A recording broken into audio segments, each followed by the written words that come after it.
Dr. Shikna Jainwari, and our guest of honor, Mrs. Rashmi Narzary, and definitely, all of our attendees. I'm Urmimala Mahela, and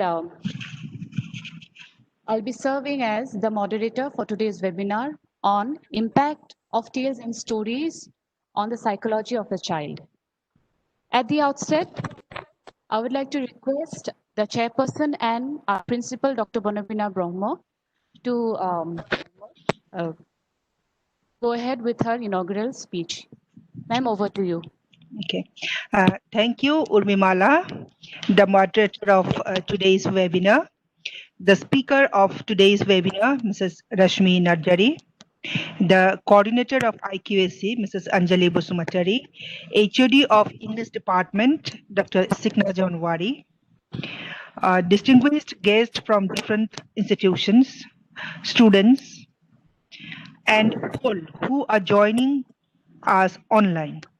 I'm grateful for you for your presence today. I'm humbled to stand before you as the principal of this college and warmly welcome all of you to this webinar.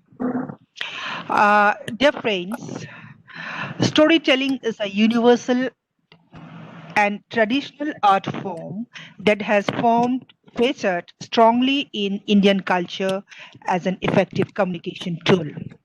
It can be used to inform, entertain, and educate the children. The power of storytelling is that it has an ability to connect with people in emotional way. Sometimes we feel joy and sometimes we feel scared after listening to the stories. As a children, I myself remember listening to stories from my grandmother. She used to tell us so many fascinating stories, and we were carried away by imagination after listening to stories. So this is the power of storytelling. We used to imagine the main characters of the story.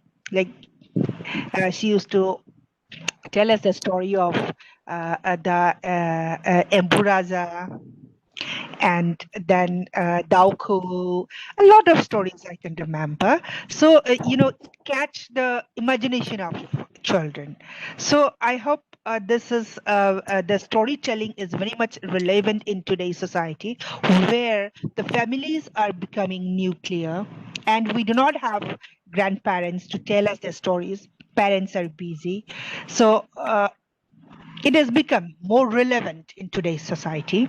I hope this today's webinar will bring all the aspects related to storytelling. And Rashmi, she's an excellent speaker and a storyteller. And I do believe all of us will be benefited from her webinar. And I do wish this webinar a very successful one. And with this, I do formally declare today's webinar to be open. Thank you, Audimala. Once again, welcome all of you. Thank you, ma'am. Now we'll move to the welcome address by the convener of today's webinar and the head of Department of English, Kokracha Government College, Dr. Shikna Jainwari. So over to you.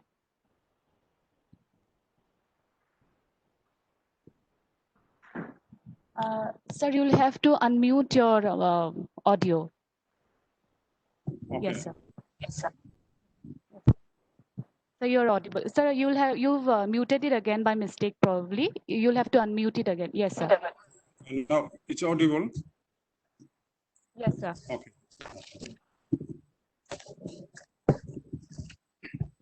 Good morning to everyone. Honorable chairpersons and principals of Kokracha Government College and respected resource persons, Mrs. Rashmi Narzary, respected participants from all over the country, and my colleagues and colleagues.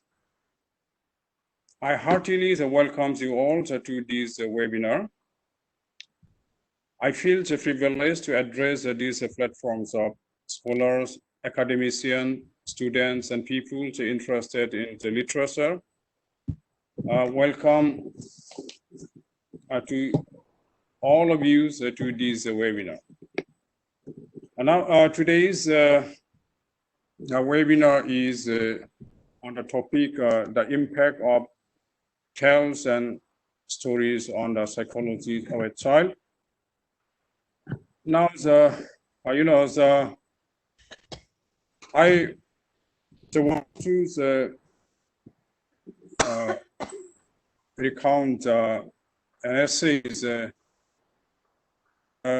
long before by Graham Greene in his essays, Lost Childhood. The Lost Childhood, he talks about the loss of a beautiful and exhilarating experience of reading his favorite books as a child. As an adult, you can go back and reread those books that had a magical effect on your childhood mind. But as Graham Greene observes, those magical worlds and the thrills therein do not survive. So the loss is irretrievable, that he observes. And Graham Greene's experience reveals a vital truth. The world of children's imagination is not similar to the ones adults or reader. Then as we go to adulthood, we move away from the mind of a child, which is innocent and pure. And in the process, we tend to ignore and forget about it because it is a maturity which is the target of every individual. As a result, the grown-up or intellectual world tends to ignore children's literature as simplistic. However, if we try to engage with children's literature in a theoretical way, we come to realize that it is not that simple. It is interesting to observe the ways of children's response to the kinds of narratives and stories. Critics now agree that it is pretty complex. Moreover, the children's minds are captive to the narratives. This is because the stage of childhood is the stage of learning. They are ready to grab hold of anything that is particularly a narrative. One critic says, just as the children need food, they also need stories or some sort of narratives. Their mind is sort of captive to that kind of thing. So these tendencies of children is both a strength and also the weakness. It is strength in the sense that if we can nourish them in a right way, certainly the literature that the adult world writes for children would certainly shape their personalities, the minds, and even it will motivate them to do some things for their future. At the same time, it is dangerous because they may be manipulated. A careless writer may manipulate a child's mind in a very bad way. So writers of children's literature has greater responsibilities, and I believe writers of children's literature knows these things, and we hope to get enlightened by today's webinars. That's why I heartily once again welcome Mrs. Rashmi Narzary. He is a creative writer as well as a writer of children's literatures, and SAHITYA Akademi is a awardees. I feel very privileged to have her in this webinar. And once again, I would like to welcome all of you and expect your very active participation in these webinars. Thank you all. Thank you, sir. Now we'll move to the highlight of today's meeting. And dear all, I'll briefly introduce to you our esteemed resource person and the recipient of Sahitya Academy Award, Mrs. Rashmi Narzary. Narzary did her schooling in Shillong and Dibrugarh and graduated from Cotton College. And although she is from the background of economics, she has this penchant for writing. Right since I think standard 4, if I'm not mistaken. In 2016, she received the Sahitya Akademi Bal Puraskar for her children's book, which actually is her first endeavor into children's literature, which is called His Share of Sky. It was published originally in 2012. It is a collection of interconnected short stories about a Bodo boy named Barsao, set against the scenic backdrop of rural Kokrajhar. And his share of sky was so well received globally that it has been also converted or brought out as an ebook as well as audiobook. Then apart from that, Mrs. Narzary also has a decent body of work, and some of her significant works are Wings, published in 2005, then Looking Beyond, published in 2006, and Mosaic, published in 2016. And Mrs. Narzary, apart from penning fiction, also dabbles in translation.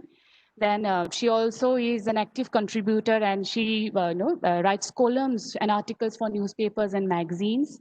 And she also does freelance editing. So as we all can see, and as already it's been evident to us that Mrs. Narzary is a woman of many talents. So Mrs. Rashmi Narzary, I welcome you again to this webinar, and I think all of us are looking forward to hearing from you. So over to you. Thank you, Urmila. Thank you. Can you hear me, all of you? Yes, you're audible. Am I audible? Yes, you are. Okay. Very good morning, all of you. And here we are, sitting down together to discuss, virtually sitting down together to discuss the impacts of tales and stories on the psychology of a child.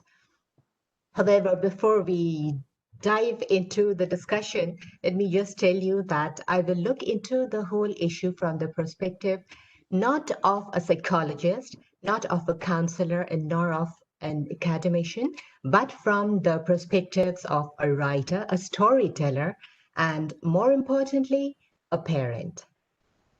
So here we go. And before we start to talk about tales and stories, I'd just like to tell you what are stories. So we will categorically go into what are stories and when they start to have an impact upon the psychology of a child. And then we will move on to how tales impact the psychology of a child. So to start with, what is a story?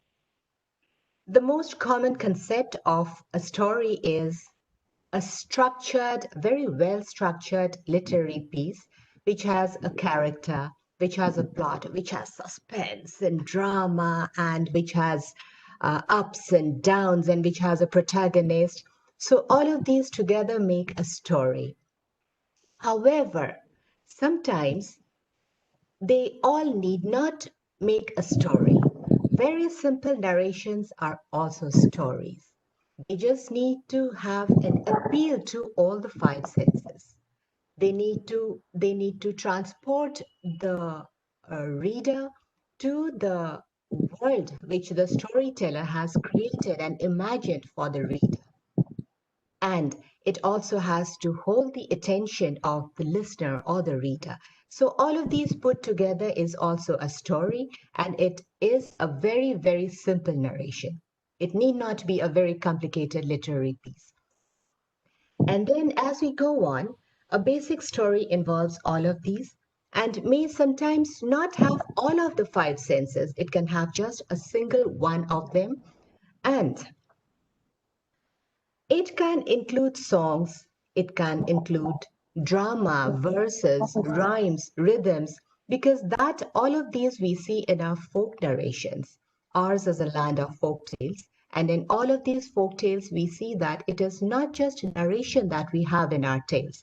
There is a song, there is dancing, there is a verse, there is rhythm, and one more very important thing that makes up a very good story, simple and understandable story for children, is that repetition. I'll give you a very small example. This Ohomia rhyme, Opul Opul Nupulokyo. It could have as well been Opul Nupulokyo, but there is a repetition here, Opul Opul, because that repetition kind of takes a rhythm for the child. It carries a rhythm for the child, and the child tends to remember the whole sequence because of the rhythm. So all of these put together make a very good story. So when we come to think of what is a story, it need not be a very complicated literary piece. It can be a simple narration, so simple that when a child walks back home from school, and when the child tells her mommy that she stops by the wayside to buy a packet of chocolates, and she says, "Hey mama, look, that's my friend, she's also going back from school, she's going home and she's with her daddy." So that also, that simple narration is also a form of storytelling. So what does that imply? That implies that the child has stored in her memory something which has happened in school. She has remembered seeing her friend in school, and she has the ability to express that to her mother. That precisely is storytelling. And when the child says this, it is upon us to encourage the child to go on telling such stories, and it is upon us also to go on telling the child such stories so that she or he listens well. So that is about what are stories. And then we go on to when does when do stories start to impact a child's psychology? This starts right from the time when the child is in the mother's womb. I guess we all know the story of Prahlad and of Ashtavakra. And for those who do not know, I'll just put it in gist, the story of Prahlad. Prahlad was the son of Hiranyakashipu. He was a very ruthless, I will not maybe call demon king, but he was a very ruthless ruler. Prahlad was the son of Hiranyakashipu, and his mother was Kayadhu. Now, when Prahlad was in his mother's womb, in Kayadhu's womb, he used to hear Narada chanting tales and verses of Lord Vishnu. And it was to Kayadhu that Narada was reciting these chants. And Prahlad would listen to all of these while still in his mother's womb. So, what was the impact of all this listening? The impact was that the serenity of the chants was absorbed by the child while still in his mother's womb, and he was totally against his father's ruthlessness. So ultimately, it was Prahlad who became the cause of his father's ruin, destruction. That is the destruction of evil. So this is the impact of stories on the psychology of a child. And then I will also tell you about Ashtavakra. Ashtavakra was the son of Sujata. She was the daughter of sage Aruni. And she used to sit down to listen to her father's recitations. And Kahoda. Kahoda was Aruni's disciple.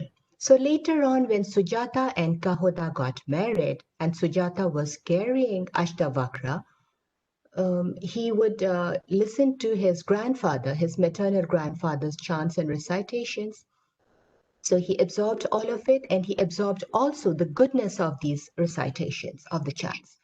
So once when Kahoda was reciting the chants, he made mistakes. He made 8 mistakes, and the story goes that Ashtavakra had spoken out from his mother's womb, saying that there were mistakes in the incantations. There were 8 mistakes.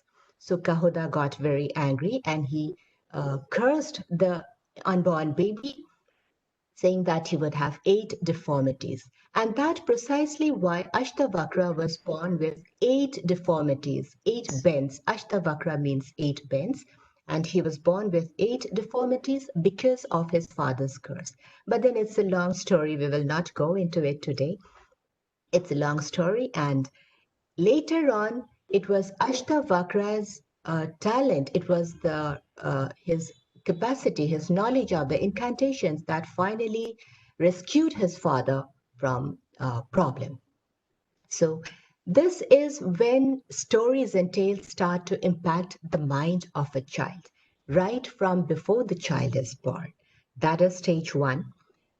And then for stage 2, right at birth, when the child is yet to open its eyes or even talk or even understand anything, you just try rubbing its cheek or any place. You just try rubbing its back when the child is sleeping. You see, there's a kind of bliss that takes over the child's face. This is also a story. This is the story of the sense of touch. The child is feeling the story of assurance, of love, of belonging, and all of these has a beautiful impact on the child's psychology. It is going to be a strong and healthy child emotionally. So this is stage 2. Soon later on in stage 3 and 4 and later on, we see that the child, when he or she sees familiar faces, he or she will chuckle. He or she will smile at the face and look around for it. He will try to touch the face. That is recognition. The child has started to recognize. And then when he hears familiar voices, he will turn to see where the voice is coming from. That also is a story. These are all the stories of the senses. So before we move on, before we move on, I would like also to tell you, as the child grows and the child starts to speak and it starts to understand others speaking, it expresses itself with sketches, drawings, small tales, like, for instance, I saw a bird today. The bird was flying from one tree to another. That's a tale. That's a story. The child is learning to express herself. So these are all the 5 senses put together, which are enhancing the development of storytelling in the child, and in the process, it is also inculcating the power of its memory, the power of its restoring experience, and which will again go on to build a very strong and healthy psychology in the child. So before we go on, I would just like to share a small video. Can I start, please, to share? Let me just try.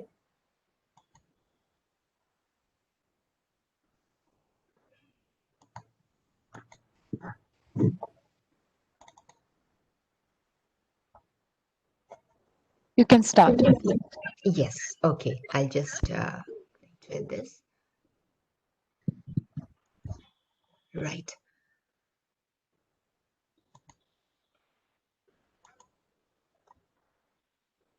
Is my screen open to all of y'all? Yes, it's visible to all of us. Okay, so here I start.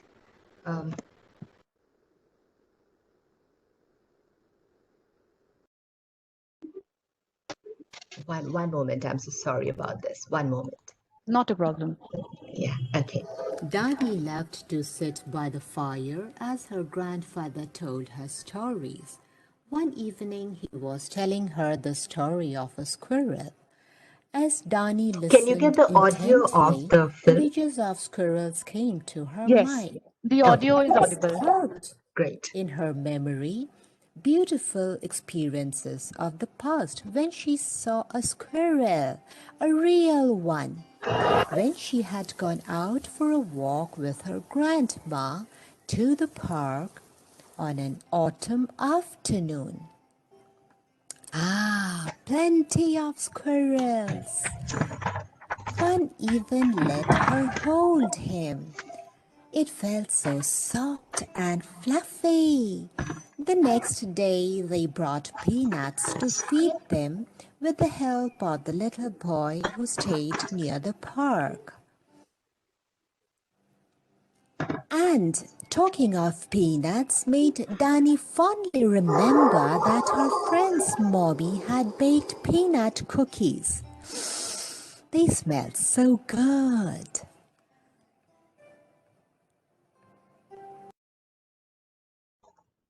So that was, we have seen it's a kind of storytelling when the child just heard her grandfather telling her a story about the squirrel, she quickly remembered. That means the senses, her five senses, have impacted something about memory into her mind. So we go on to how all of these senses, the five senses, impacted her. So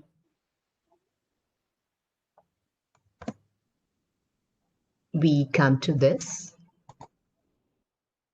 This is Dani, and there, that was when the story she heard also enhanced her capacity of hearing. And this is Dani, that is the sense of touch. And then the cookies, it reminded her of a kind of smell, of yummy smell. So she can relate, she can understand the difference between good smell and bad smell. So this here we see that storytelling has enhanced her power of smelling. This is the sense of smell. And this is the sense of sight. She remembered seeing squirrels. And this is the sense of taste. She knows the taste of peanuts. So now that we have seen how the five senses impact child psychology, we can now move on to how tales and stories impact the child psychology. Now, tales and stories, as we all know, they enhance the understanding of a child in the sense that he or she gathers an idea of gender, of culture, of belief, and of social norms and attitudes. We have seen,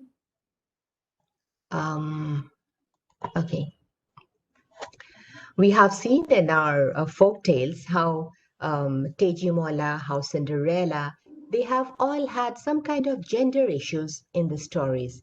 It implies that normally female are very delicate and they cannot do hard work. They are always in distress.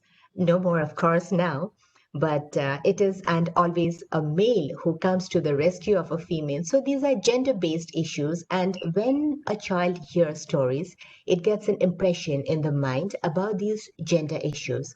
And then also the child gets to know something about the culture. These days, it's all about a global village.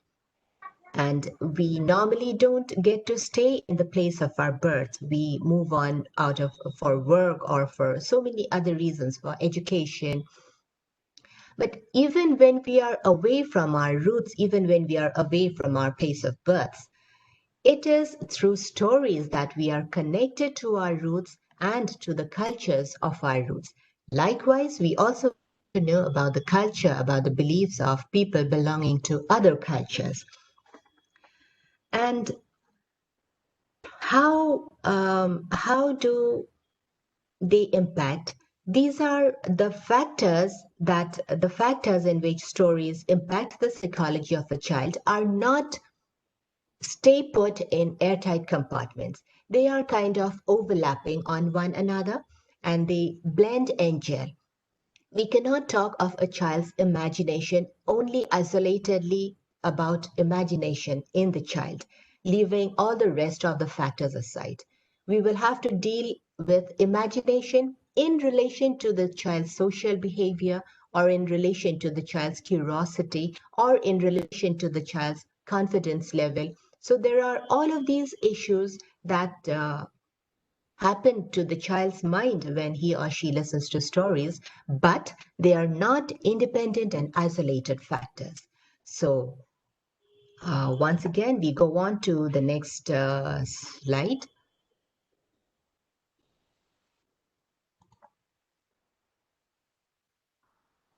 Yes. From here,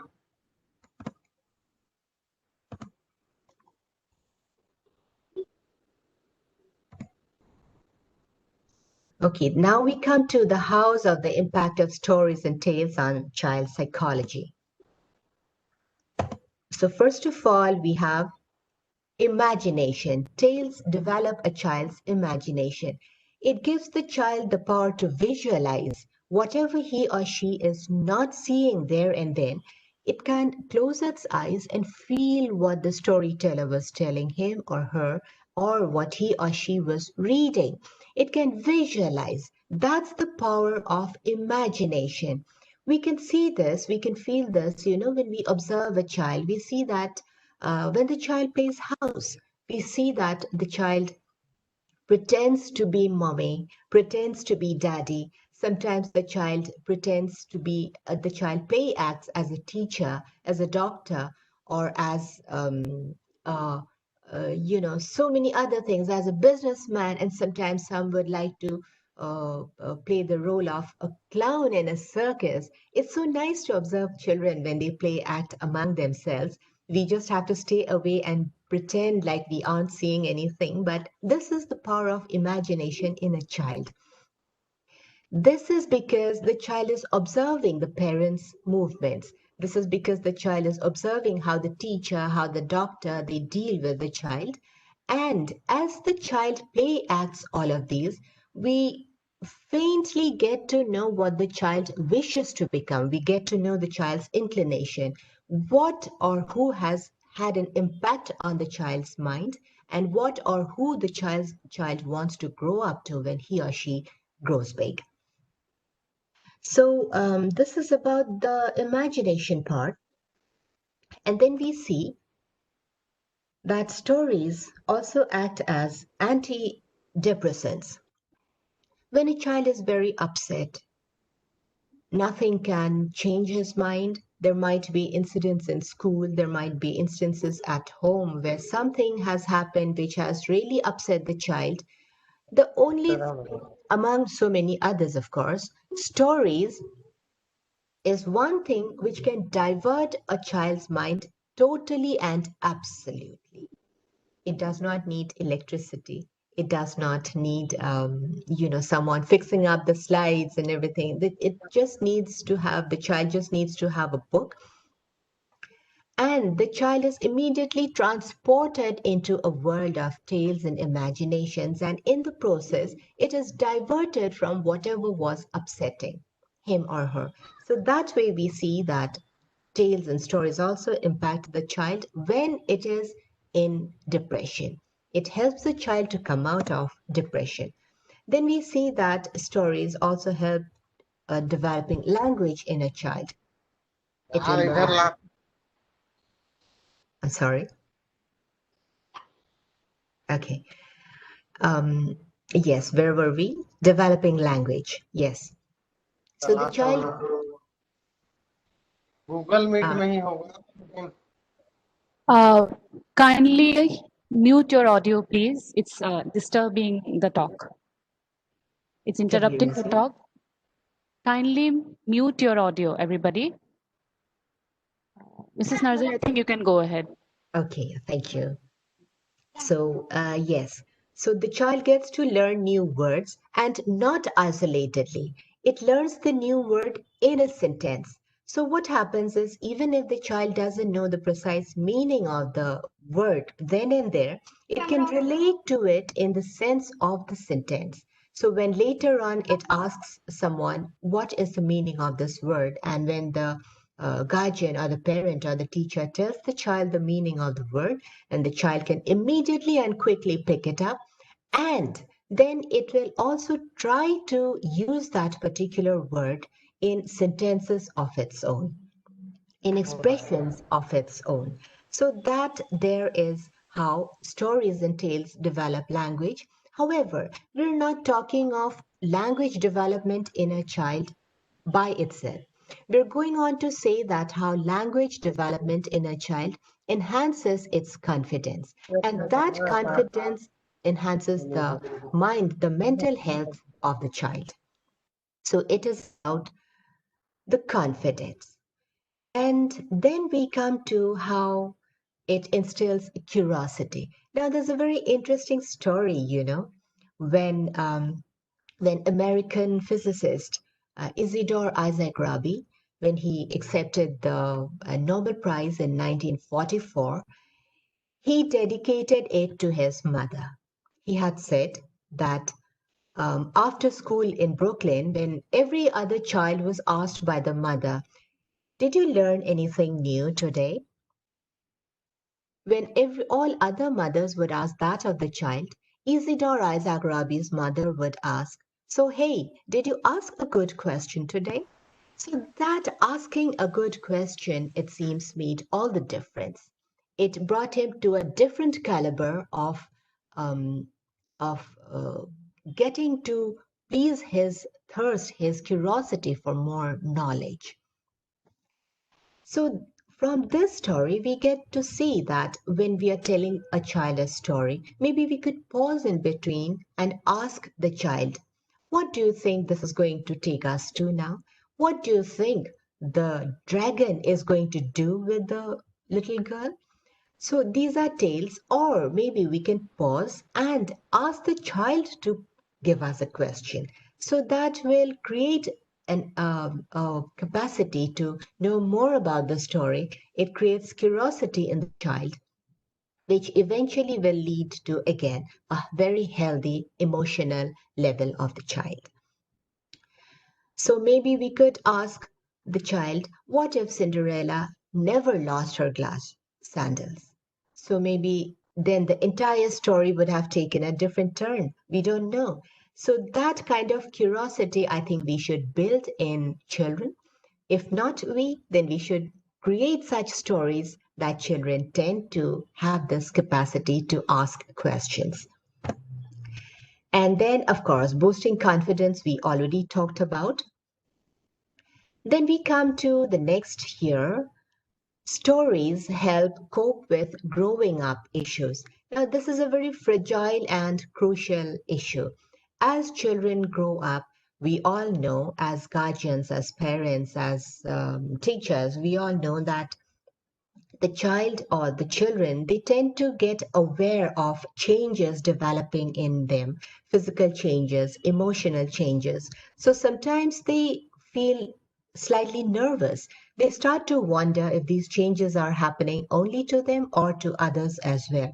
So when the child gets to read about others through stories, and through tales, that others are also going through these kind of phases about changes in their mental and physical capacities, the child feels that, okay, I am not alone in this anxiety phase. There are others growing up with me. So, hey, I can take it all in my stride. I'm going to get stronger out of it. So, this is one very important issue about how tales and stories impact the psychology of a child. And here, of course, we have to have parental guidance or some senior, some elderly people guiding the child on what kind of stories to read at this point of time, or maybe what kind of stories we can tell the child at this point of time. And then we go on to the fact that a story or a tale develops rounded emotion in a child. So, simulation, emotional simulation is the foundation of empathy in a child. And when a child has very strong empathy in him or her, she will rapidly understand the feelings of those around herself or himself around it.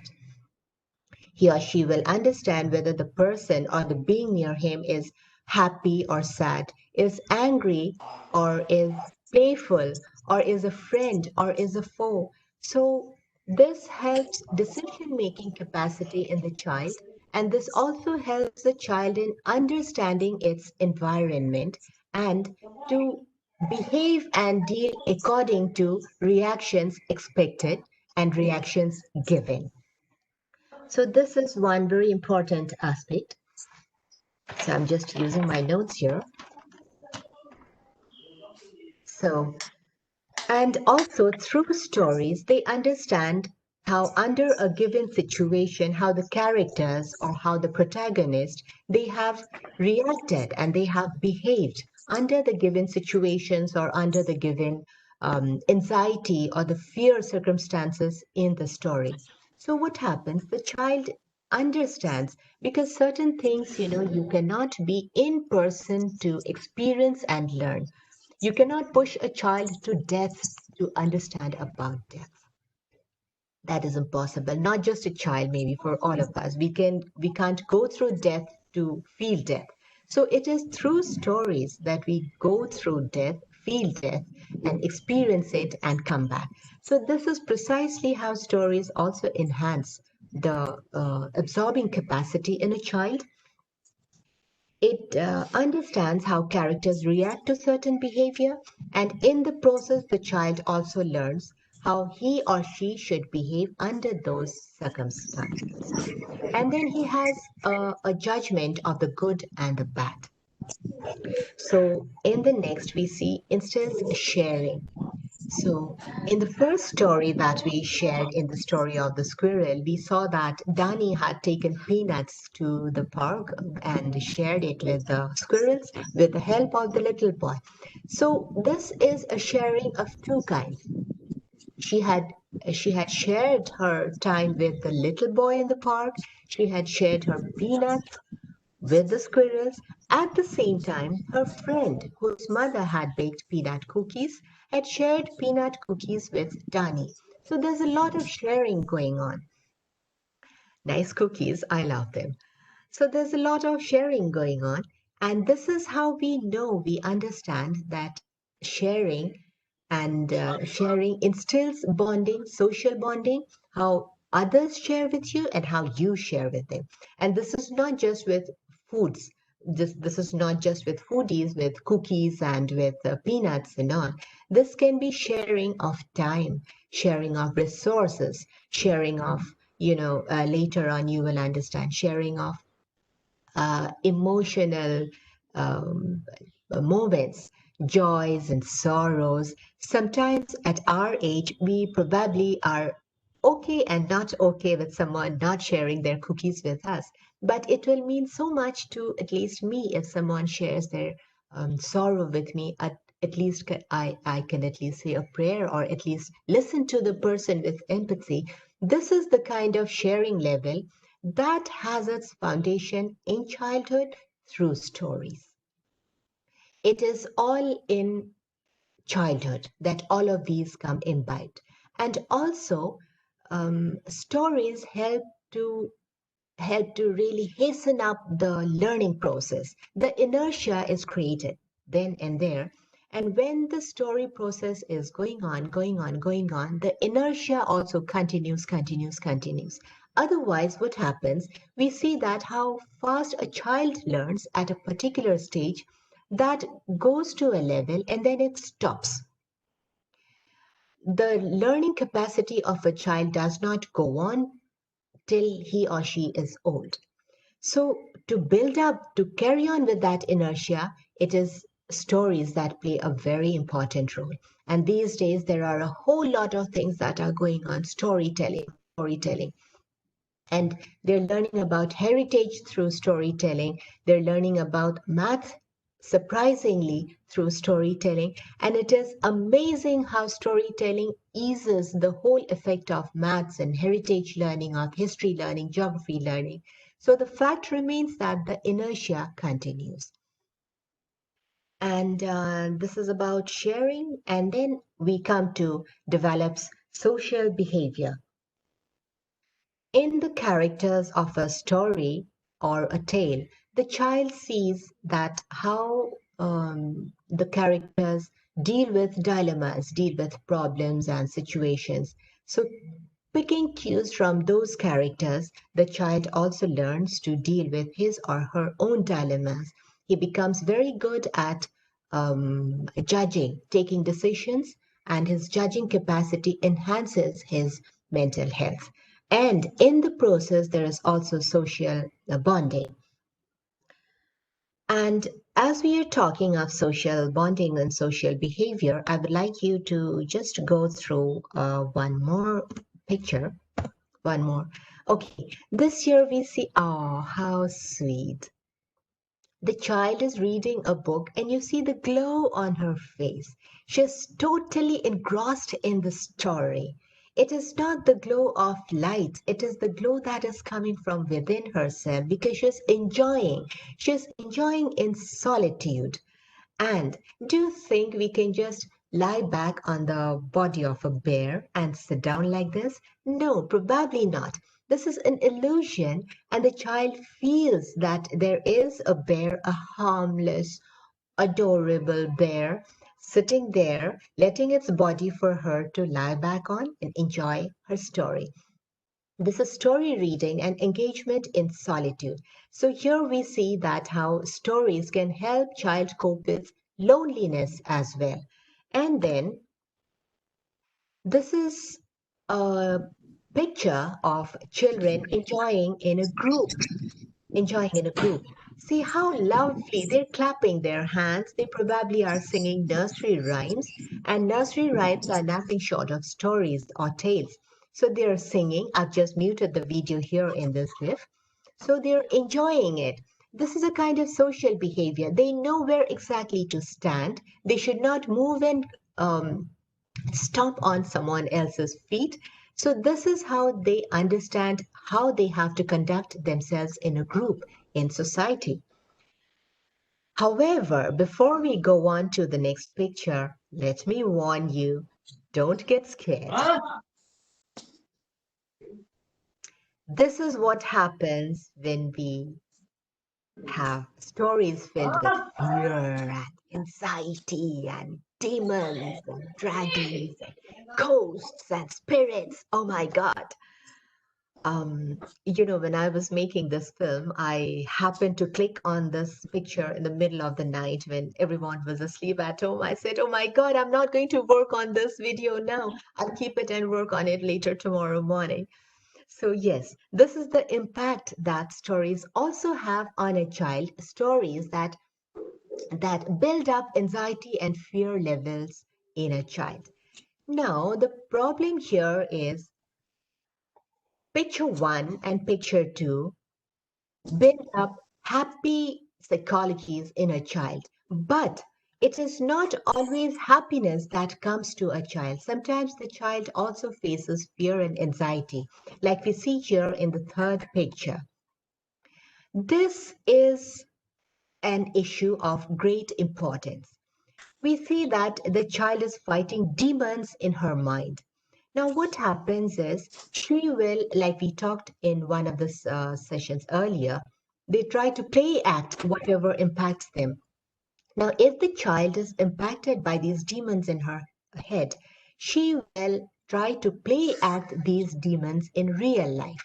And she will try to be a bully. She will try to threaten those inferior to her in real life. So what happens? She will pick up fights with others. She will bash up and beat and quarrel with others. She will eat up others' tiffins in school. So these are the habits that we will have to deal with, not very harshly, but as softly as possible to repair the damage that this kind of anxiety level had created on the child's simple, innocent mind. So these are all the things that we need to look after. And then we go on to the subconscious. Now we so far have dealt with the 5 senses. However, there is a 6th sense. This is the intuition, the subconscious.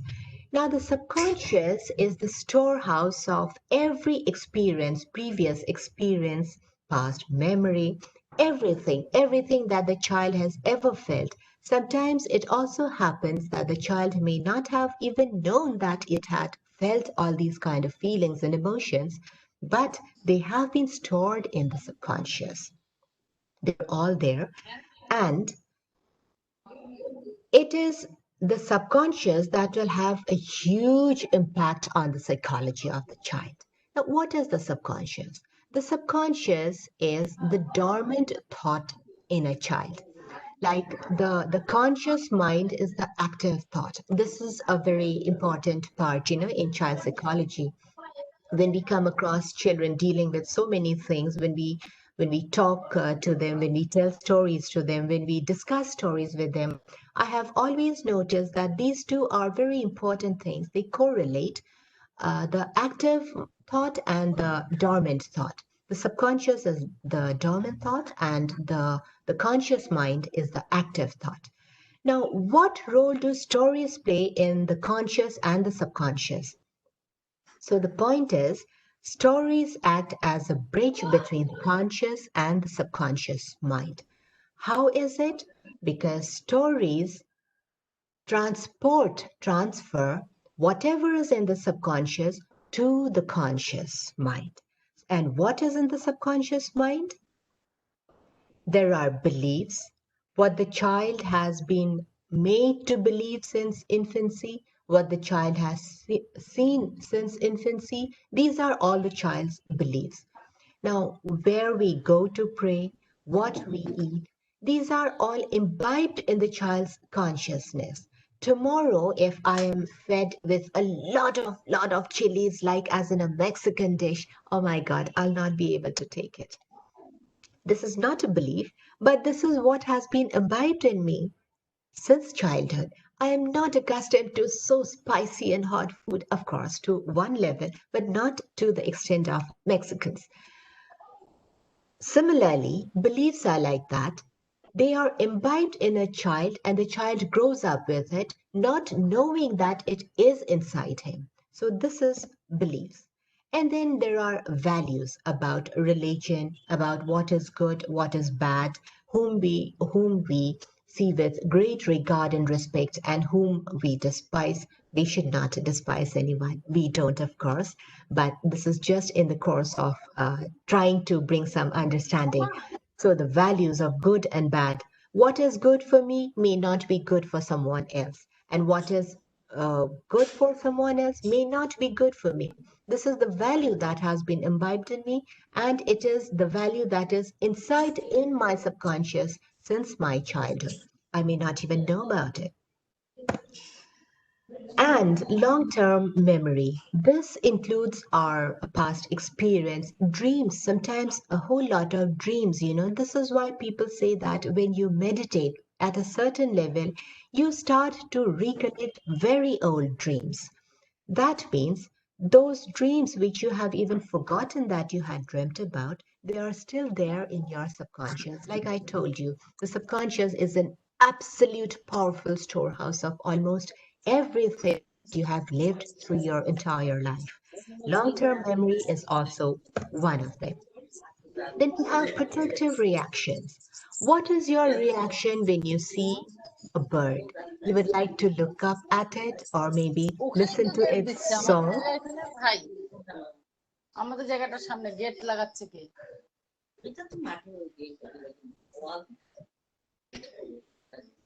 I think maybe that also we will put in our subconscious mind, and then later, maybe someday, we will take it out and say, okay, that was fun. Someone was talking about a gate when we were talking about our impacts on psychology, the impact of tapes. So this Yes, also I'm going to put in my subconscious. definitely.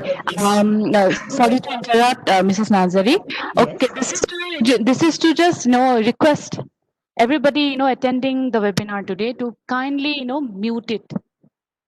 Kindly mute your audio because it's just interrupting the talk. Please. Thank you. Yes, Thank you can you. go ahead.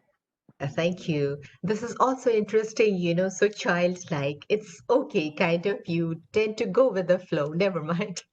Right. So we were talking about protective reactions. Yes, we were talking about how you would react when you see a bird. At the same time, how would you react when you see a snake, a reptile, just as you were crossing a very thickly grassed path, narrow path in the dark? You definitely won't say, "Oh, how sweet, let me pick it up and see." No, that is not your reaction. Your reaction is to, "Hey, come on, turn back and run." That is your reaction. So these kind of protective reactions are inside your subconscious. They tend to come out when you see the snake, and seeing is a part of a story. It is using your sense of vision. It is using your sense of vision. That's a story that your sense is seeing. It's a story of the snake. And the subconscious quickly tells the conscious mind, "Come on, turn back and run." So that's it. And instinct. This is very basic, sometimes children also have it, but I don't know because they cannot express themselves so well about deep things like instinct. But in us grown-ups, we have often seen that nobody tells you something. Nobody tells you that your story is going to get published in so and so newspaper. But you have a deep instinct. You have a gut feeling. I think this Sunday my story is going to come out in one of the newspapers. That instinct, that gut feeling is actually in your gut, here, right down here in your gut, in your stomach, in your subconscious. Yes. So that also is subconscious. This is instinct. And when you come to storytelling, when something triggers off that particular sense, this part of your storage in the subconscious is gradually transferred to the conscious mind, to the active thought. Now, so this is about the subconscious, the connect between the subconscious and the conscious. And how do stories enhance the conscious and the subconscious? We will come to it. This is storytelling. It's a huge circle, beautiful, radiant circle in your life. This is storytelling. And what does storytelling enhance within us, in us? It enhances our five senses. Storytelling enhances our five senses, and the five senses, they enhance experience and memory, whatever is inside. And experience and memory develop, you are, they develop the subconscious. And it is the subconscious that impacts to a great extent the child's psychology. And before we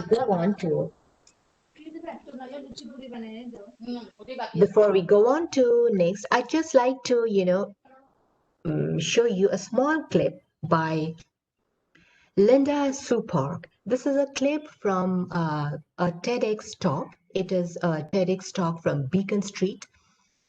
And Linda Supark is a storyteller. She's an author of children's books, and she has written a lot of children's books, and she's done a lot of picture books as well. But she came into prominence when she received the John Newbery Medal in 2002 for her book A Single Shot. So let's hear what Linda has to say. This is a small clip, and the entire talk, the whole talk is available on YouTube. So this is a clip from a TEDx Beacon Street talk on Can a Children's Book Change the World? And it is by author Linda Supark. So can we just take a look at the clip, please? Shall we? Okay, here we go. The books I read showed me how other people faced unfairness You in get the hundreds, audio? thousands of different ways, which did not include pressing buttons to blow things up. Instead, through the characters Yes, it's audible. I Okay, practiced thanks. facing unfairness with bitterness and rancor sometimes, but also with hope, with righteous anger, with determination. I wasn't taught these remarkable truths. I learned them by being immersed in story, not lessons that would be forgotten, but stories that became a part of me. Because in order to find yourself in a book, you first have to lose yourself in a book. If books have the power to help us find ourselves, then a children's book has superpowers. Because you never again love a book the way you do when you're a child. Most of us remember our favorite childhood books for our entire lives. That is a powerful love. Books have this kind of power because reading is a very complex activity. It lights up our brains in breadth and depth like nothing else. And in the developing brains of children, sustained reading is vital to foster critical thinking, creativity and imagination, emotional intelligence. After food and shelter and love, one of the most valuable things we can pass on to all kids is a passion for books. So there we are. And okay, so that's it. So, okay. So we are just done with,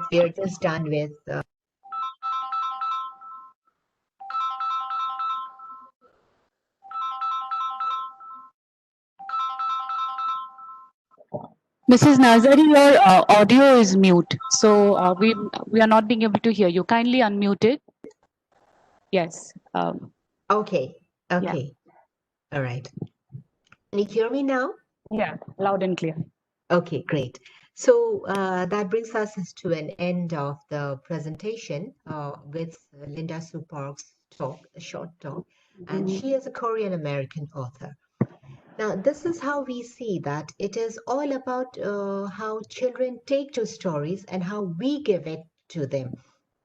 And it is one issue which a whole lot of people think is very silly to talk about stories when people are talking of, a whole lot of big issues. They're talking about nuclear power and so many other things.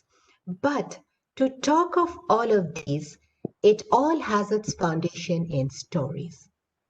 Nuclear power is about physics and whatnot.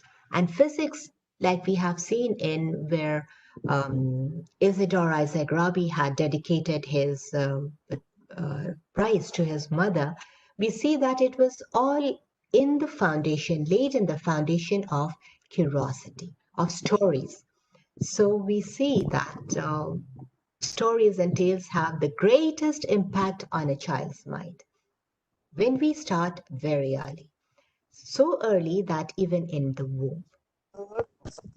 So this is it, and I think we can now, if it's okay, we can go on to some interaction. I may be able to, I may not be able to answer all your questions, but I guess we can always try as long as it helps children because we're all stakeholders in it.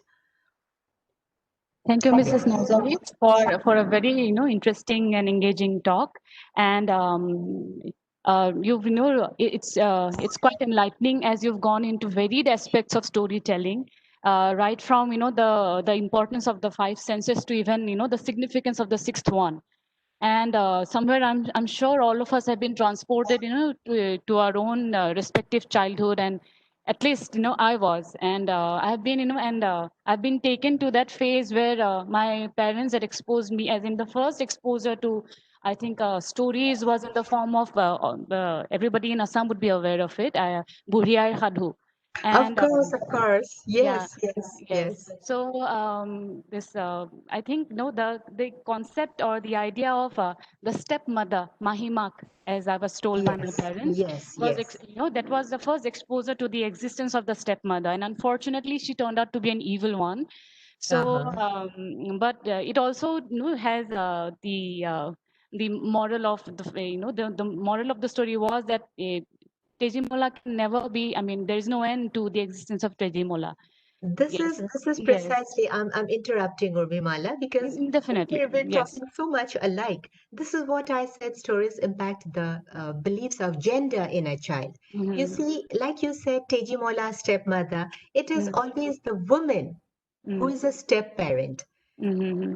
In Yes. a lot of the stories, in a lot of our folk tales, we have never Mm-hmm. come across a stepfather who is Yes. very cruel, right? Mm. You Yes. are also referring to it. How Yes. correct? So Yes.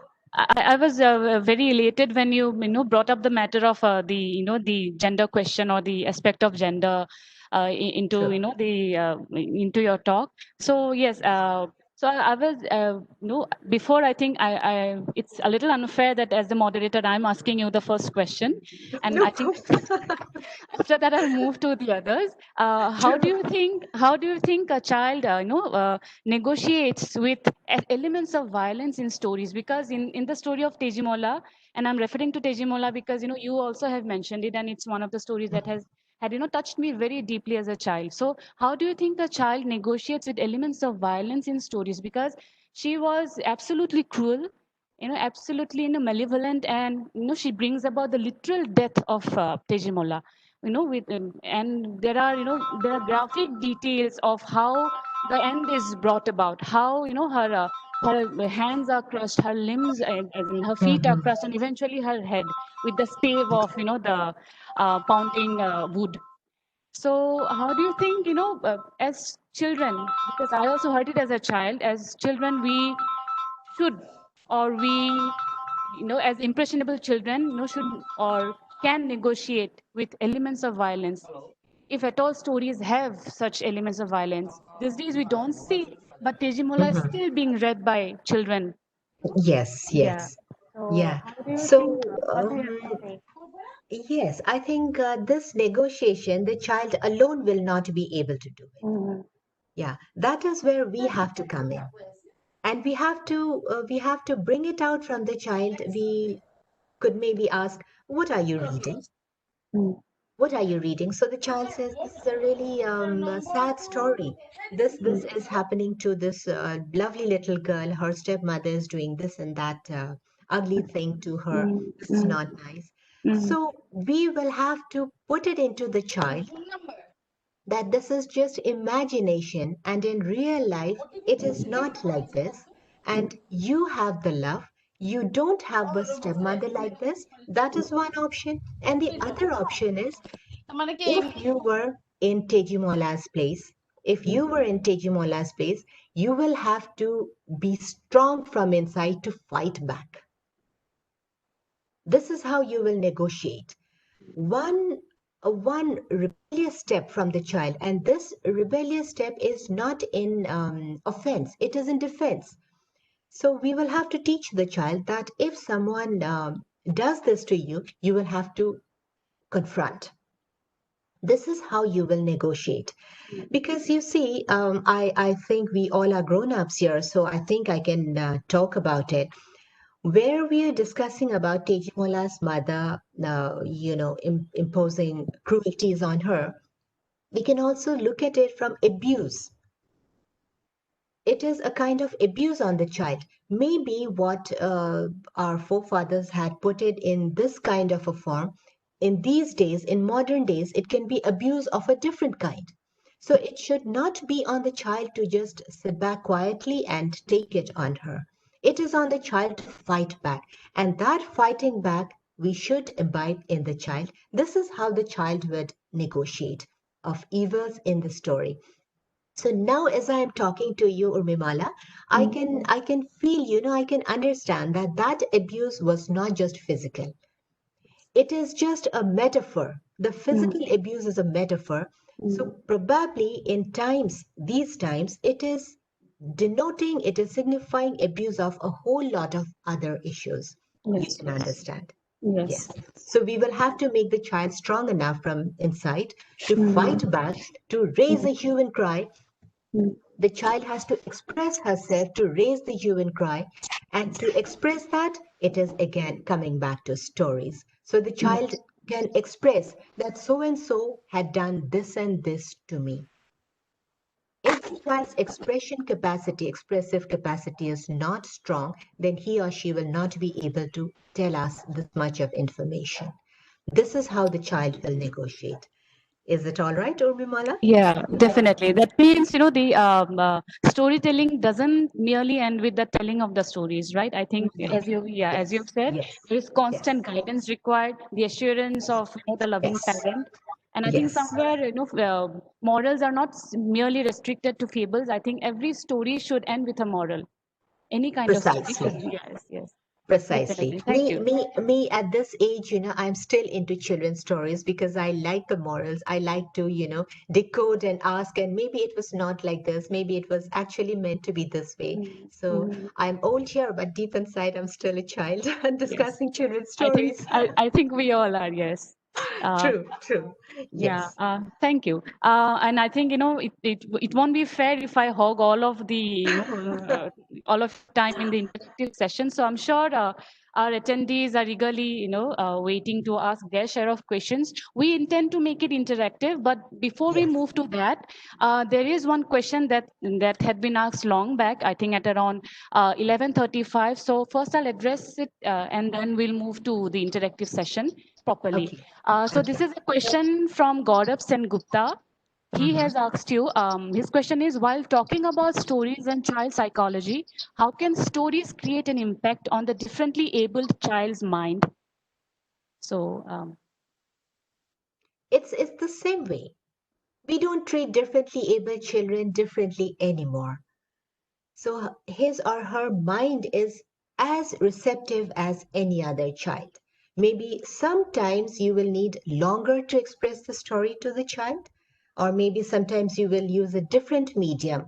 Now, as we are talking, maybe for a differently able child, we will use different medium, maybe more pictures, or maybe louder sound, or maybe we will have to play act. Now, as I'm talking about dragons, you and I, we understand what a dragon is. Or maybe for someone who doesn't understand, then maybe I will pretend like a dragon. I'll say I have horns like this. I'll make my eyes big and I'll show my teeth like that. And maybe I will spew fire with maybe I'll put orange squash in my mouth and then maybe I'll spew it out of the window and say fire comes out like this of a dragon's mouth. So we can use all kinds of medium as long as there is interaction between the child, however able the child is, as long as there is interaction between the child and the storyteller, and as long as the stories have a beautiful impact on the child's mind. Yeah. So, thank you. Gaurav, was the question from Gaurav? Yes, Gaurav Sen-Gupta. Okay. I hope Gaurav is satisfied with the answer. Yeah, I'm sure we are I moving hope to the so. next. Yeah, I hope so. We are moving to the next question that had already been asked long back. The Okay. question is, in most of our traditional stories, the role of stepmother is negative. It may give negative impact in children's mind about her. What is your opinion? I think it's somewhat I answered, think but we yeah, already discussed about it. yeah, it's been Yes. discussed, but I Yes. thought it would be, fair to mention since it's been asked. Yeah, and I think I would just like to add here, some of the stepmothers I know are the best mothers ever in today's life, not of folk tales and not of stories. And Yes. even then, sometimes even in stories, some of the stepmothers are wonderful mothers. It is not synonymous, stepmothers, cruel mothers. No, these are not synonymous. Sometimes real mothers are also, okay, you're not eating your food. Come on, chuck, chuck, chuck, chuck. So that is also there. So it's all right. Stepmothers and cruel mothers are not synonymous. So we have to change that impression in children as we are telling stories. Yes. Thank you. There's another question. I think after this question, we'll move to proper interactive discussion. Okay. So this question has been asked by Rashmi Narzary. Okay, that's my namesake. All right. Okay. No. Okay. Yeah. This question is from Bonashri Bhardwaj. She's a colleague of ours. She's asked, you have mentioned about Cinderella story. Of course, it has different versions, but in its original version, fairy godmother appears to help Cinderella. Not only in Cinderella, in most of the fairy tales, divine intervention or supernatural intervention is something of a must. Divine intervention in the stories, is it metaphysical? Sorry, metaphorical. Metaphorical, yes, yes. I was about to correct it. Yes, it Yes. is metaphorical. It is metaphorical, precisely, Banashri. Because for children, you cannot say that, someone had helped, someone had done this. For children, it is easier to tell them about fairies, so they grasp better. That's why we use the term fairy godmother as a metaphor. Because just some time back, because of the pandemic and because a whole lot of restaurants and hotels and all shutting down, it was getting very difficult for street dogs to find food. So, what we saw was that a whole lot of people, associations, and organizations had come forward. They are pooling resources. Sometimes it can be cash, sometimes it can be roti and chawal. You just have to cook and make and put it out at your gate. So, here a whole lot of people like you and I, Banashri, we are doing it. We are not fairy godmothers. We are just normal people. But this particular thing is used as a metaphor in stories for children. So someday, if I write a tale about street children being, I'm so sorry, about street dogs being fed during the pandemic, I can maybe use a fairy godmother whose name was Banashri. She would put up rice in front of her gate for street dogs to feed themselves during the pandemic. So this is the metaphor, correct? Thank you. So the next question is from someone called Munmi Hazarika Barua. So she asks, in most of our traditional stories, okay, I think we've covered it already. The next question is from Khanin Boro. What kind of moral do the tales or stories give to a child? So I'm sorry, what? What kind of moral do do the tales or stories give to a child? What kind of morals? What kind of moral do the tales or stories give to a child? It all depends On what the yeah. story.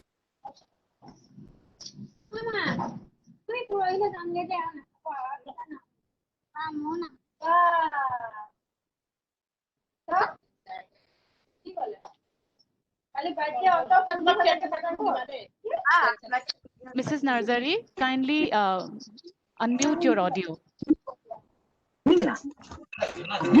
I'm so sorry. I was thinking, my muting would mute all the other noise. I wish. Yeah, We yeah. wish. So, So where were we? We were talking about morals in a story. Yeah, what kind of morals do the tales or stories give to a child? Yes. So the kind of morals also depend on the kind of stories that are being told. If the story is about truth winning over a falsehood, then the moral of the story will be stick to truth. And sometimes it could be about good winning over evil. Sometimes it could be about sharing and a whole lot of things. So one moral is not cannot be generalized for every story. Every story will have its own moral. So we cannot say that this kind of particular moral should be adhered to in all stories. Every story will have its own moral. However, moral is not just between good and bad, truth and false, or just and unjust. It is not always like that. Sometimes the moral is also like that. That if you have to be on your own, if you have to defend yourself, you'll have to be strong from within. It is not in comparison with someone else because a whole lot of morals in other stories, normally in fairy tales, the moral of the story is in comparison. You should not do bad, you should do good. There's a comparison between good and bad. However, there can also be a moral to stories such as, there is no comparison. Be strong, fight your own battles. If you're out on the streets, fight it out on your own. If you have to sit for an exam, if you're facing a challenge, be determined. Go ahead, sit for the exams and fight it out. Be determined and success will be yours. So that kind of moral is not being compared with a second element. It is a moral that makes you stand up on one element without comparison. So this type of moral is also there for stories. Yeah. Oh, Urmimala, I have a question to Rashmi. Oh my, Abo. Hello. Yes, very nice presentation. Thank you. Thank you, Abo. I have a question to you. Would you like to put some light on Barsaw's story, especially the psychological part of it? Okay. Thank you. Thank you, Abo. Thank you. I wish I had a book here so I could have shown you all the book. You know, the book is not nearby. Okay. Barsaw is the protagonist. Barsaw is the. Thank you, Abo, for bringing this out in me. I love to talk about Barsaw. Barsaw is the 10-year-old protagonist of my award-winning book, the book that won the SAHITYA Academy Award for English Children's Literature. So Barsaw is a happy-go-lucky boy. He's carefree. He has learned everything from nature. He has picked up everything. He has picked up life skills. However, Barsaw's background is not a very rosy one. He has picked up the best of life. He has seen poverty. He has seen times when there have been raindrops on his head as he slept inside his house because the thatch on his roof was sparse. There were holes in the roof and the raindrop would come in. So these kind of things also there in Barsaw's childhood. He had to go without food. However, the moral of the story is that Barsaw's life was never a gloomy one, despite all of these. He had fought through all of this. He had seen the brighter side of life. There were abundance of joy in his childhood. How? There were rivers. I take the setting in the Jema River. There is this village called Bhaulaguri. Of course, in the story, for the sake of fictionalization, I call it Madlagami. But the story is actually based in Bhaulaguri of Gosaigao district. So there is mention of the Jema River where Barsaw swims like a fish and he forgets about school and he forgets about his books. So he picks up everything from life. He picks up life skills. It is not that he is always morose and gloomy about what he does not have, but it is about the joy, the cheer about what he has. But there is one very sad part in the story, where Barsaw has to go and sell his pet pig. Not just as a whole pig, but he had to sell the meat of the pig. Whenever I read that story, I still feel so touched. I still get moist eyes. So this is Barsaw's story. I will not go into the details on whom the story is based or what about it. So the moral of Barsaw's story is that Barsaw continues to live in rural background, and Barsaw's story is the universal story of every child in rural Kokrajhar and maybe rural Assam. So Barsaw has picked up the best of life. He has picked up the joys of life. He has picked up the lessons from life. He has picked up knowledge of plants and knowledge of fish and knowledge of how to follow the seasons, to plant certain things, to cultivate certain things. So this is the moral of Barsaw stories, where Barsaw does not stick to a gloom and tragedy of the not-haves in his life. I'm so glad, Abo, you brought that out. You asked me about Barsaw. Thank you. Thank What you. I understand from this discussion, every children should have a very joyous, very beautiful childhood. True, absolutely true. Whatever the circumstance, whatever the circumstance. And I think Yes. their parents and guardians, they also have a role to play to make it look joyous, to make the child look at the brighter side of the whole thing. Even now, it is not always that the grass is greener on the other side of the fence. Even on this side of the fence, you water the brown grass, it will also become green again. So yes, Thank you. Abor, Thank you that's very it. much. My pleasure.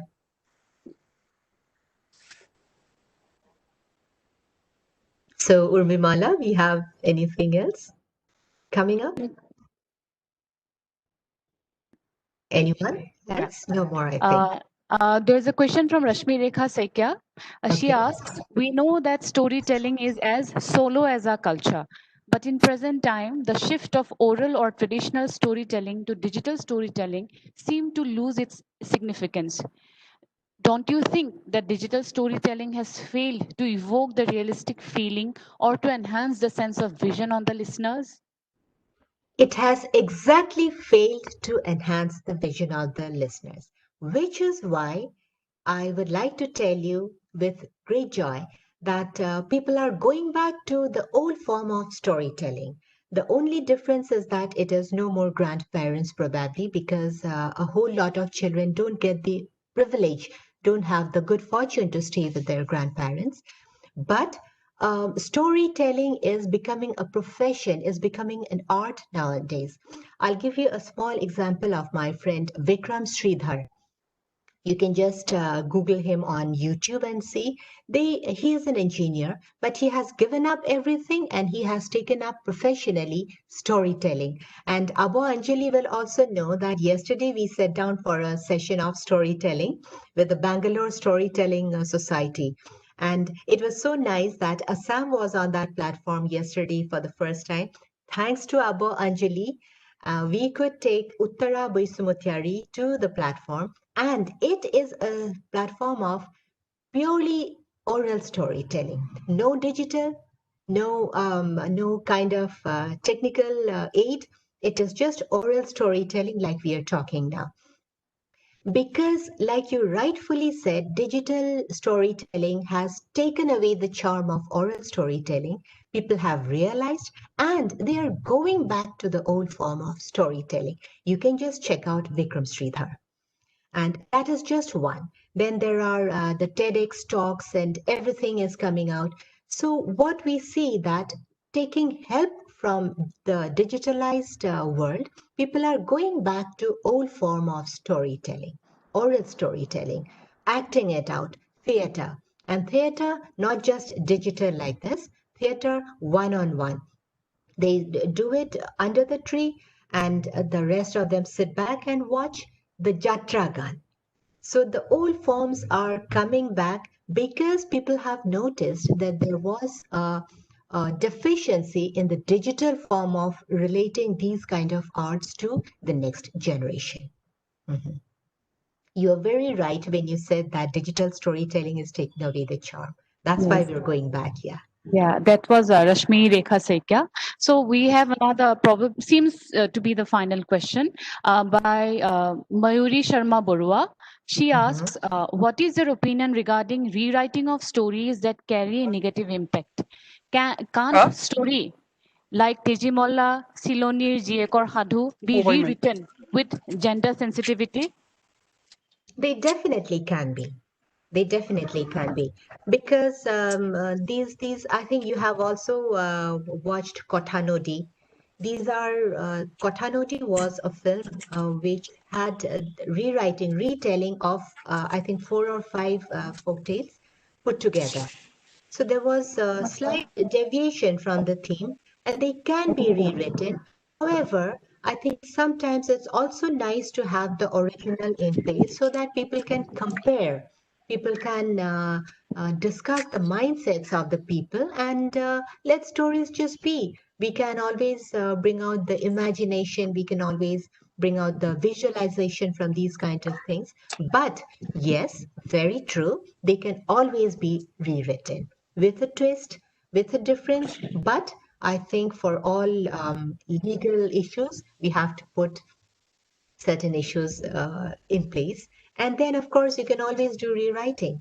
Yes, and there's no harm in imagining because a whole lot of movies, Hollywood, Bollywood, everywhere, we see a whole lot of gory details of murder and violence and everything. If that can prevail, why do we need to transform our heritage of folk tales just because there is something negative there, just because there is some gender issues there? Why do we need to transform and totally, disorient the whole background of our history, of our culture, just to bring it to the safer side when presently and currently so many negative things are being made as in there? Retelling can always be done, but I think there is no harm in keeping this part also intact.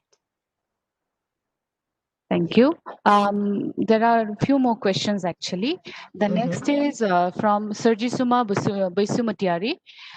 He asks, apparently cartoons in TV and YouTube have subverted the storytelling culture today, which are limiting the scope of imagination among children and their senses per se.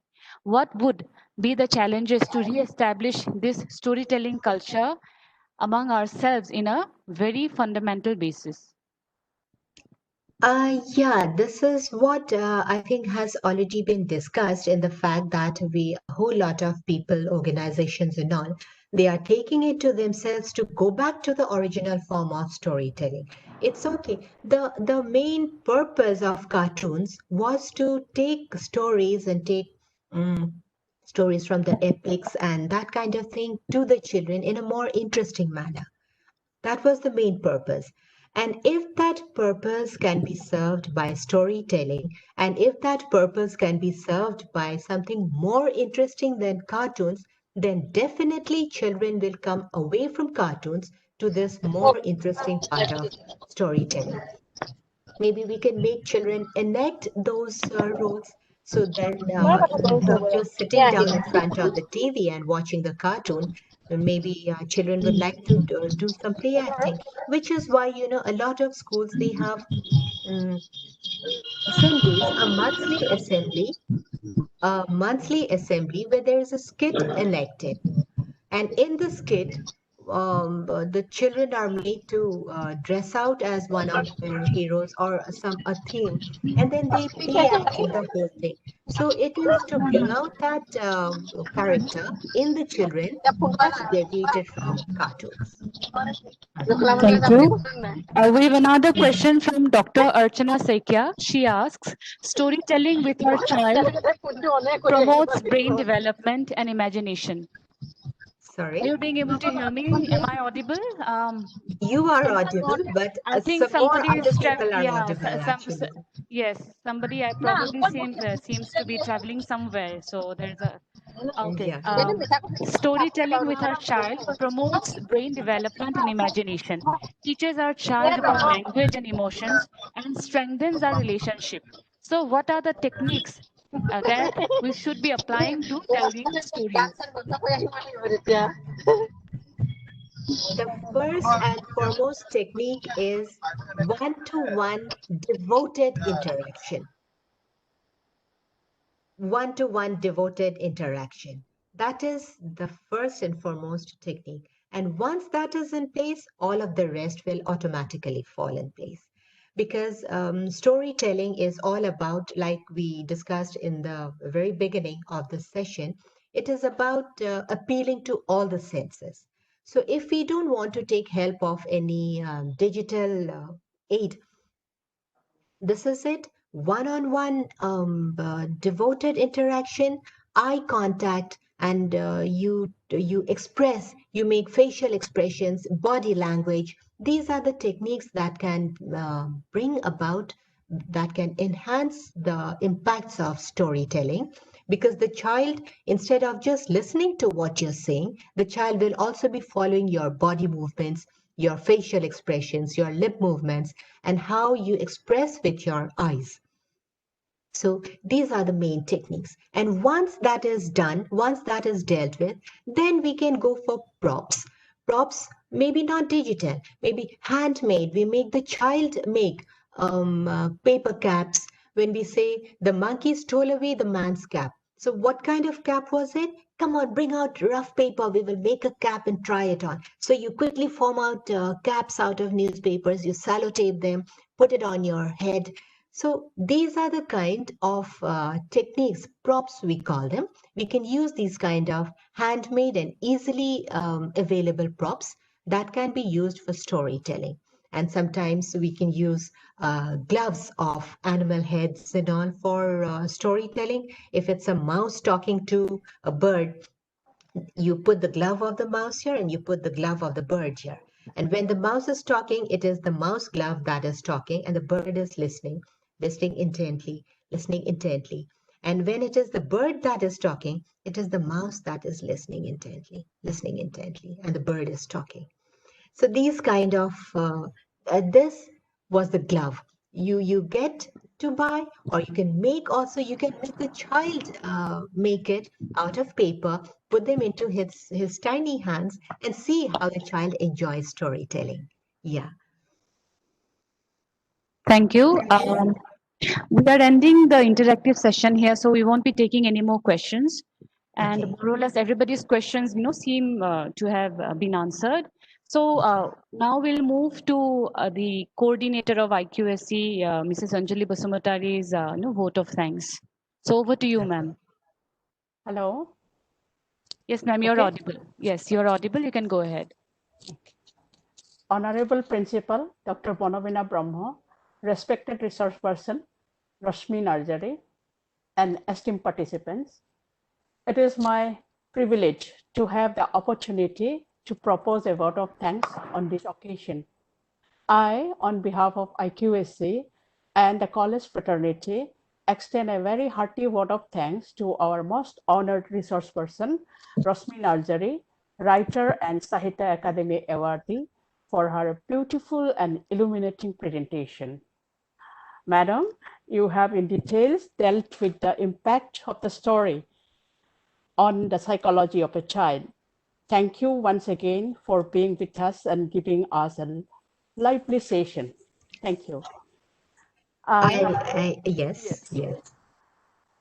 I also wish to express my gratitude to our principal, Dr. Bonavina Brahma, for her encouragement and support in organizing this webinar. Thank you, madam. I extend my vote of thanks to the participants of today's webinar for their cooperation and patience hearing. I offer my special thanks to Dr. S.J. Wari, HOD English, for his beautiful welcome address. I offer my thanks to Urmimala for her smooth moderation of the webinar. Last not the least, I extend my thanks to the members of the webinar committee, especially a big thanks to technical persons of today's webinar, Francis and Dhiren. Thank you. Thank you all once again. Thank you. Thank you, ma'am. Thank you so very much for giving me this opportunity. It was wonderful interacting with all of you, and more importantly, it was wonderful to see so many familiar and friendly faces that are so dear to me. Thank you so much, and I really thoroughly enjoyed this entire session. Thank you, Urmimala. Thank you, Mrs. Narzary. It was, it was a pleasure listening to you, and we all found it really engaging. And I thank you once again for being with us virtually, but yeah, being with us nonetheless. And I'm sure every attendee has found it equally engaging. And with this, we conclude our webinar today. And I wish a very good day to everyone. Thank you. Thank you.